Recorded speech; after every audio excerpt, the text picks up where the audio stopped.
Would it be y'all? Once again, Resident 47 back in effect for another album review. Sorry for the lateness, had a dilemma with my setup, but got back together now. And I'm gonna be doing this review with a nagging cough, so if I mute myself for a moment, it's to get that out of the way. Hopefully that's not gonna be too often. But tonight I'm back with another album review. Finally. And tonight is gonna be on one of my personal favorite albums of all times, by, in my opinion, one of the most underrated bands of all time. And it's going to be a group out of Manhattan NYC. And it's going to be the Lunachicks. And I'm breaking down their debut album, Babysitters on Acid. Now, since it's my first time talking about them, like in full detail, I got to start off with how I discovered this band. So it was around the summer of 2020. Just bumping Babies in Toilet on Spotify. Y'all know about that band if you know me. And in the recommended artist section, I would see this band a lot, and I just like the name Lunachicks. Like, it just interested me. So I went to their page, saw this album. I love the title. I love the cover with like the pink in it, and just the way that the band name was written. So I started there, and I gotta be thousand with y'all. Off the start, outside of a few songs, it didn't click with me right out the way. I don't know why, but that's why second and third listens are important, because I revisited a month ago, and well, let's just say that I don't review albums I don't love dearly. All right, so that's my introduction. Now let me talk about how the band itself got started. So Lunachicks, they got started in 1987 in Manhattan, NYC, and real quick, I got to name off the lineup. The lineup of the Lunachicks, at least on this album, is Theo Kogan on vocals, Cindy Benezra and Gina Volpe on guitars, Sydney Squid Silver on bass, and Becky Reck on drums. So, started off 1987 when Theo, Gina, and Squid met each other at an art school.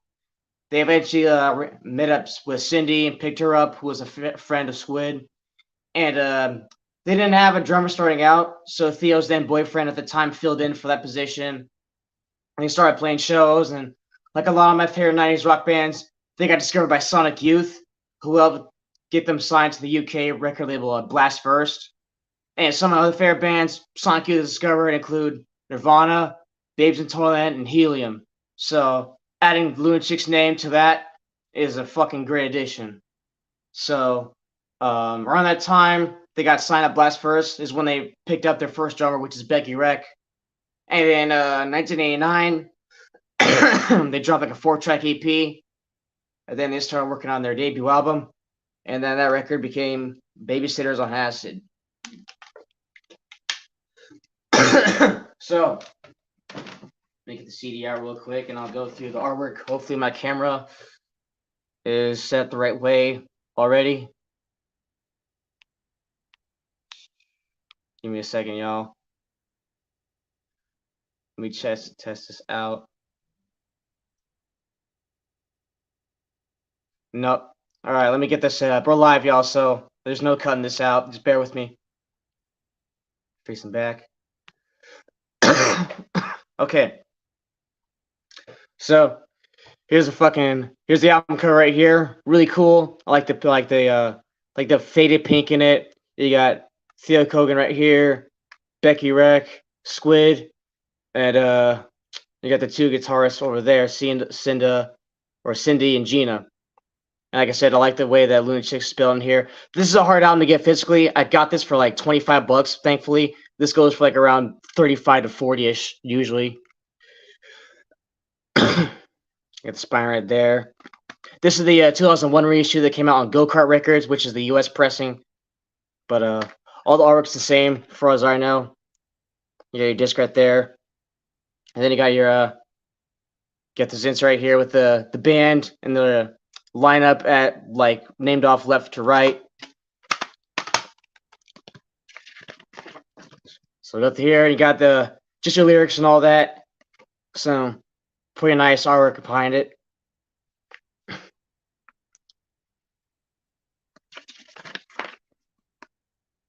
yeah, I'm happy to have this in the collection. This is a rare album, like I said, as far as physically. I like to get the vinyl too, but that's like really hard to find. I saw like a dope alternate cover for this on vinyl, which I'll post on my IG after this is all said and done. All right, so Babysitters on Acid. This album was released on July 23rd, 1990 through the label Blast First. And it was produced by Warren Tears.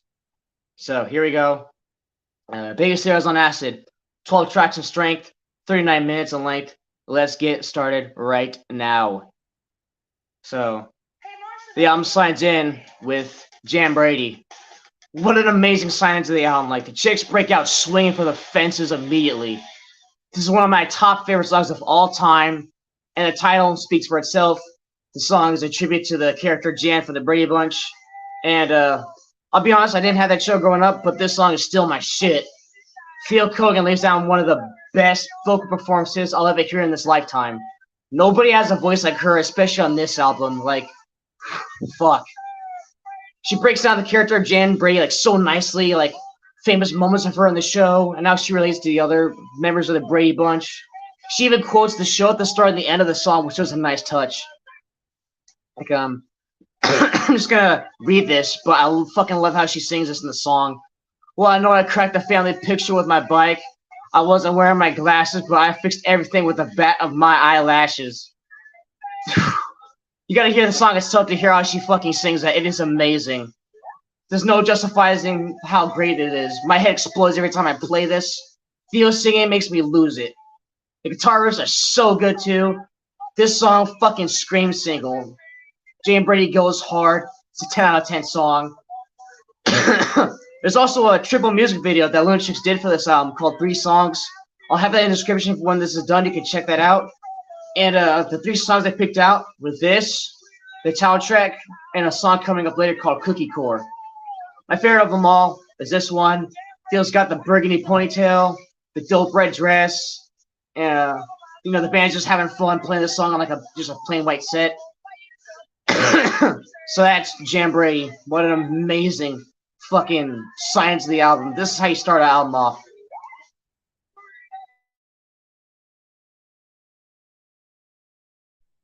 I'll play a part right now, actually.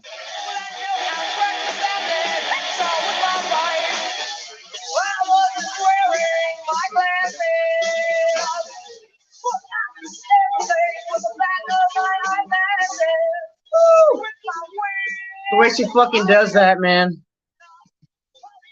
Alright. Alright, so that is Jan Brady. Let me get my fucking notes back up. Son of a bitch, hold on, yo. What a convenient time to fucking exit out. Alright, here we go. Alright. Next up is track 2, Glad Not You. Let me get back to it. Glad Not You. Powerful follow-up to Jan Brady. Turns up the energy. And this is like the most fast-paced song on the album. And again, the guitars are great on this one too. I would say even better on here. Love the breakdown they do that goes into the verses. Like that. Fire. Theo merges in once again. I love the voice she sings with on this song. Going on about how she doesn't want to be like the rest of these spineless idiots. And I'm with that. I don't follow the latest styles to make me throw up bright green bile. And no such sheets upon my bed. Glad Not You, I'd rather be dead. Great lines right there. The chorus is fucking amazing, but they halftime it. I love the song to death. It's just straightforward to the point. Great song to jam out to. Glad Not You. Track 2 right there. Alright. Now on to track 3, we got the title track, Babysitters on Acid. This shit is crazy.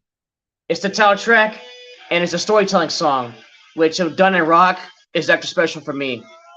This song title gives you an idea of what it's about. Theo's hired her as babysitter for a night while the parents go out. She set the stage off from the start. Hello, dear, there's some popcorn in here. There's soda and ice cream, but don't touch the beer. And then she responds, okay, sure, I'll be all right. Don't worry, I won't have a party tonight. And I love how Theo does her delivery on this. Like, she goes back and forth with herself just by changing her voice, and I love that. So, once the parents bail, she takes a tab of acid and starts tripping out. Lord, I hope they never come back. Okay, kid, step on the oven rack. I love how she fucking says that in the song. I love that. And by cause and effect, she starts tripping out and gets the happy idea to fucking throw the kids in the oven and fucking cook them. You cannot do a song like this nowadays. Like, these chicks have like a fucked up sense of humor, but I'm all about that. In the third verse, the mother comes back and starts freaking out because she can't find the kid. The babysitter just tells her to check the kitchen. And then she just screams out when she sees her kids cooked. And I love when the whole band just screams out with their reaction to it in the actual song. Like, the whole band chemistry between all the members on this album is so good.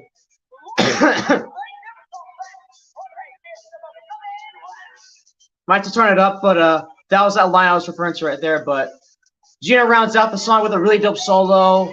And at least I think it's Gina. Like I'm new to this band, like I said, so I can't really tell who's playing what. And they look similar too in the videos. But this song's insane. I'm not giving a fuck at all. Just hitting some acid and throwing some kids in the fucking oven. I don't endorse that, but the storytelling's great. Nobody else was thinking of shit like this in 1990. I guarantee you that. I love it. I don't give a fuck what anyone else thinks. As I mentioned earlier, this is a part of the 3 songs video trilogy. Theo looks psychotic as fuck. Like, she did, like, within the 3 songs, they do like all these outfit changes. And Theo just looks absolutely insane. She's got like these pigtails and like a 60s hippies type style dress with like these teeth that have like these black accents that make her look just out of her mind. Dope video, just them playing the song. But track 3, Babysitters on Acid, the title track. One of the best songs on the album for sure. Okay. Next up at track 4 is Making It with Other Species. Another dope song. It's the shortest track on the album. It's only a minute and 38 seconds. Lyrics, line in the title. It's about doing it with animals, and I know that sounds disgusting, but the lyrics aren't as graphic as you think. Like, I love like the double, triple time delivery Theo does with this part here. Actually, it's coming up right now.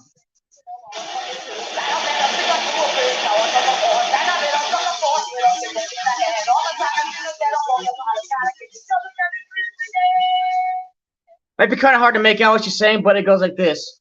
Chino was monkey too, salamander, still a glue, big cow, just a horse, and a little duck, of course, little chicken, big fat hen, all the tigers in the den, porcupines, kind of ticky, dribbles can be pretty stinky. I love she does that. And then, like the guitar riff, she's following the guitar riff, like the rhythm of the guitar riff, she's following that when she does it, and that's so fucking clever. And, this song also has its own video outside of the video trilogy, which is just like a montage of live video footage. I'll be in the description as well if you're interested. But Making It with Other Species, not exactly a standout, but still a dope song. And that was short title with a short running length gives it some good replay value. All right, this next song though. Oh my fucking god. Next up at track 5 is Mabel Rock. I love this song like a fucking child loves its fucking parents. I don't know what it is with this band and sitcoms, but they got a killer knack for it. Jan Brady was about the Brady Bunch, and this song is about Mabel King from What's Happening. Again, didn't grow up with that show.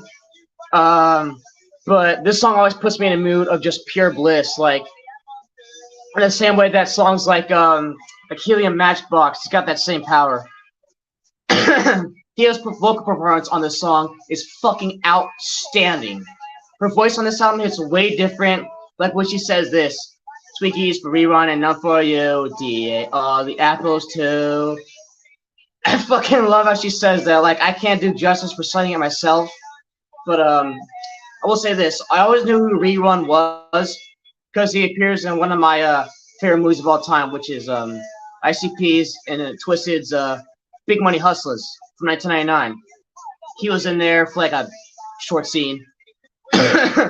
Mabel King, you are the best, especially when you're undressed. How Theo says these things in this song makes me fucking mark out. Like it makes my head explode. I love the guitar solo towards the end of the song too. The whole song just ends with the whole band yelling, Maple Rock! Fucking love this song. It's one of my all-time favorite songs. Right there with Jam Brady. It's unbelievable. It could be my favorite track on the album. We'll see. Face melting song right here. I love Maple Rock. Like, you have no idea. Amazing song. 5 out of 5, 10 out of 10, however you want to scale it. Alright. Now, we already had some insanity with Babysitters on Acid. It gets even crazier with this next song, which is also some storytelling. Alright. Track 6 is Theme Song. This was the very first song the Lunachicks wrote, and this song is totally unhinged insanity.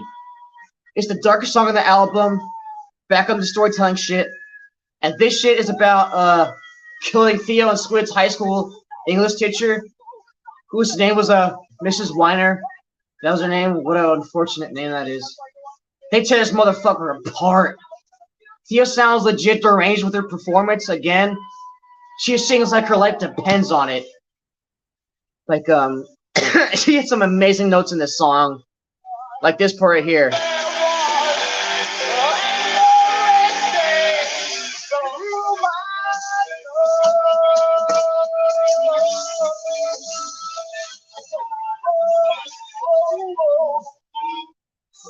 Oh my god. Fucking love that. Alright.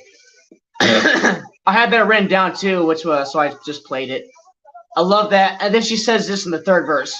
I stabbed your back, ripped your heart right out of your chest. I threw it on the ground and watched it squish. Then I smeared my blood all over your face, put your veins and arteries all over my face, make a necklace out of them. That's some wicked shit right there. I fucking love that. And then Theo spends the rest of the song just singing her soul out. You know, the deed is done, my sin is fun. Your blood I drink to make us one. This song brings out that dark poetic storytelling I love hearing in my music. And the guitar solos in the second half of the song are amazing too. Gina and Cindy went off at the end. This is definitely a standout on the album. And it's crazy that this was Lunachicks' very first song. Like, this is amazing. I fucking love it. Fucking incredible song. So dark. And the long song on the album too. 6 minutes, 40 seconds. But it doesn't really feel like that. Alright. So, I will get this next track queued up. Track 7, Born to Be Mild. And I have to play how this song starts off. I've fallen and I can't get up. Fucking love how they do that. It's like really simple, but again, you can just hear the chemistry and like the passion they have as a band. It's so good. The Life Force shit, fire. This is just a high energy, fast paced punk song. Theo brings it with her vocals, but the MVPs of this song for me are the guitarists, Gina and Cindy. The guitars in this song are so crazy. I love the riffs like that. Dope as fuck. Just that. Just that classic punk shit right here. Want to be mild. Really short song, 2 minutes, but great shit, man. Always love bumping it. All right. All right, next up, Penai Woman 665. Another dope intro right there, spoken word. This song right here is where the rhythm section shows off. I love Becky's drums right here. But that beat will just get you moving, and she also has that killer solo at the 2:23 mark. Squid also has a dope bass line in the breakdowns of the song too. Like I said, the rhythm section really shines on this song. The lyrics here is about a heroin whore that's always feeding for her next shoot up, and that could just care less about getting clean. Like floating high above your bones, think you're as cool as the Rolling Stones. Hot glue. Love that. Theo's singing sounds amazing. Again here, go figure. I love the emphasis she puts into a lot of her delivery. Even though like her vocals are like buried in the mix for most of this song. But just another hard punk song with some dark lyrics that still turns out to be fun. So that's Penang Woman 665. Just the story of a heroin addict right there. All right. Track 9, Cookie Core. Oh Lord. Man, fuck it. This song is literally about the fucking Cookie Monster, and I know that sounds corny on paper, but this song is really fun and it's real punk. The riff in this song is one of my favorites on the album, and the songwriting itself is just counting down 10 cookies being eaten one by one, like some nursery rhyme kind of shit. You got Squid doing a Cookie Monster impression behind Theo, and I love when they halftime the song at 6 cookies. Like let's play right here. Let me skip to it. Come on.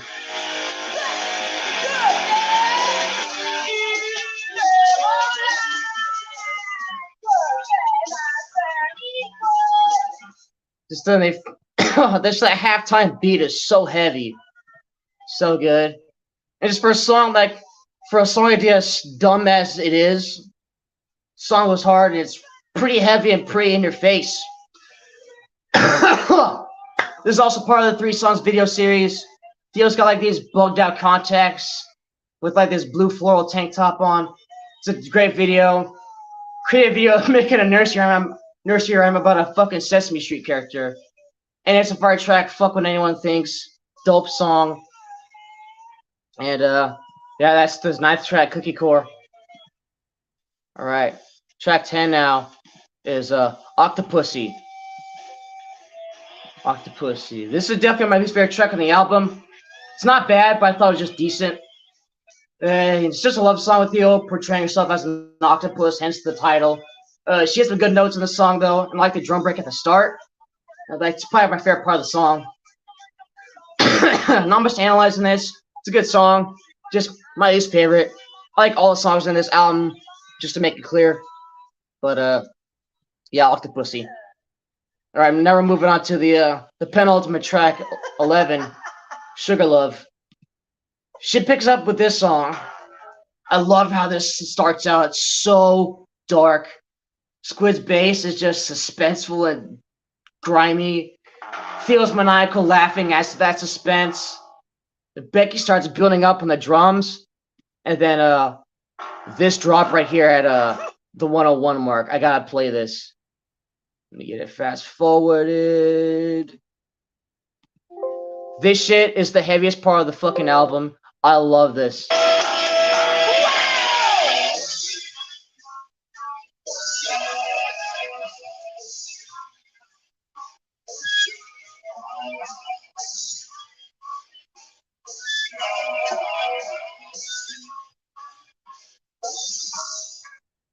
I've been it just goes into like just another fast-paced punk song like most of these joints on here. But I fucking love that. I wish they kept the whole song like that. When I heard that, I fucking lost it. But yeah. Where was I? Again, like Octopussy, it's another love song. Not too much to pick apart here, but I love the chorus. That chorus is dope. That sugar love, sugar fucking love. And I mentioned at the start of the review, they had a EP in 1989 before this came out. It was the Sugar Love EP. It had this song. Look at the CD right here. Making It With Other Species on there. Jam Brady. And then had what's the name of that band? I have it written down here. They had a cover of a Cramp song, which is called Get Off the Road. In the description as well. That was pretty dope. It could have definitely fit on here. That Sugar Love, track 11. Great song. And now we get to the grand finale, the sign-off track, track 12, Complication. Dope sign-off to the album. Another fast and heavy punk song. The lyrics are just stupidly simple. It's just the band chanting, complication, complication, complication, complication. It just repeats it over and over. But the song just becomes more chaotic and noisy as it progresses. And the band just starts adding like more vocal tracks, more guitar tracks, and it just becomes this fucked up, disorienting piece of music. And it just sounds really good. I just love how chaotic it is. And one last thing about this is I love how they fade the song out towards the end, and then fade it back in, and then that's how the album ends. Because it reminds me of when Alice in Chains did that with Rain When I Die. You know, they did that like at the end of the song too. But yeah. So that's Lunachicks, Babysitters on Acid, 1990, their first album. In a nutshell, I fucking love this album to death. I'll call it one of my all-time favorite albums by this point. It's a punk album that's both fun and grimy, unapologetic, and doesn't give a fuck. Theo Koga's voice on this album is amazing. I love the notes she hits and how much passion she sings with. Cindy and Gina are great on guitars as well. Squid kills the bass. So does Becky Reck on drums. The band had their formula down from the start. I also love the chemistry the whole band has, just like chanting and yelling out certain things together, like that life alert at "Born to Be Mild." I love that. But this album is just so criminally underrated and needs to be heard a lot more. Like especially for albums like Babes with Twin Spanking Machine, just like that just that raw 1990 punk. You'll like this Babysitters on Acid album. And I'm gonna give this a 5 out of 5. Fuck it, it's that good. And my top 3 favorite songs. I'm going 3-1 here. Glad I'm Not You, Mabel Rock, and Jan Brady. So that's my Lunachicks Babysitters on Acid review. Thank y'all for watching. Excuse the nagging cough, but I powered through it. Make sure to like this, comment, share, all that good shit. And if you have not heard this album and you love like just grimy punk rock, you're missing out. Check this shit out. It's on all streaming services. Lunachicks, Babysitters on Acid. And that's it for next time. I'll see you on the next one. Resident 47 over and out. Later.